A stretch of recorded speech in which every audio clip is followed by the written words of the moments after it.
For the past 2 semesters, the ElecVent team has had the opportunity to work with Electrolux, a multinational home appliance manufacturer, on the development of a restricted vent detection system.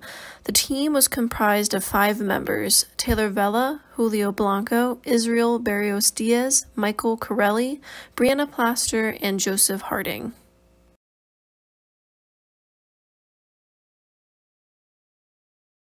Our team was in collaboration with the Electrolux R&D lab working to detect blockage in the 600 series dryer. The team developed and implemented a control algorithm in the dryer to indicate if there was restriction.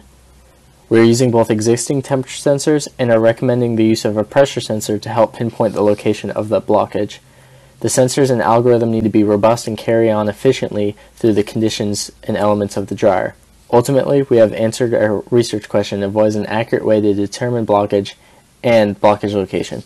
An implementation with a new sensor and algorithm approach must be robust and handle the many settings the dryer can operate at, as well as the longevity of the dryer.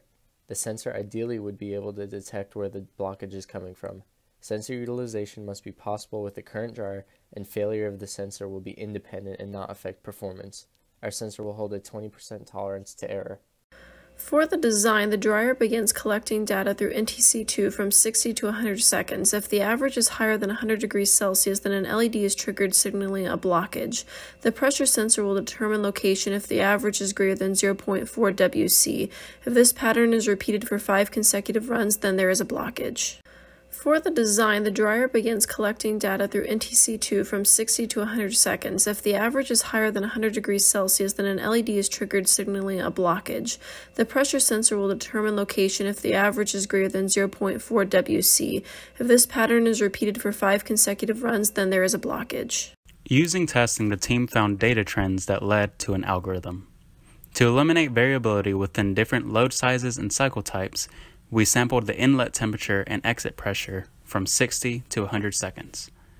Using inlet temperature, the average temperature spikes when there is a high blockage in the system, whether that is in the exhaust or the lint filter or a combination of the two. Then using exit pressure, back blockage will increase the pressure in the exhaust pipe, which can be used to identify the location of the blockage. The threshold is when the average pressure is more than 14 thousandths of a psi, selecting back blockages that have a blockage more than 70%. To eliminate outlier runs or false readings, the alarm will only trigger if 5 consecutive high back blockages are recorded in a row.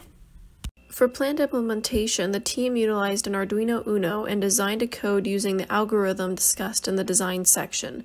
The team also recommended a potential pressure sensor location for the Electrolux team to look over once the project has been passed on.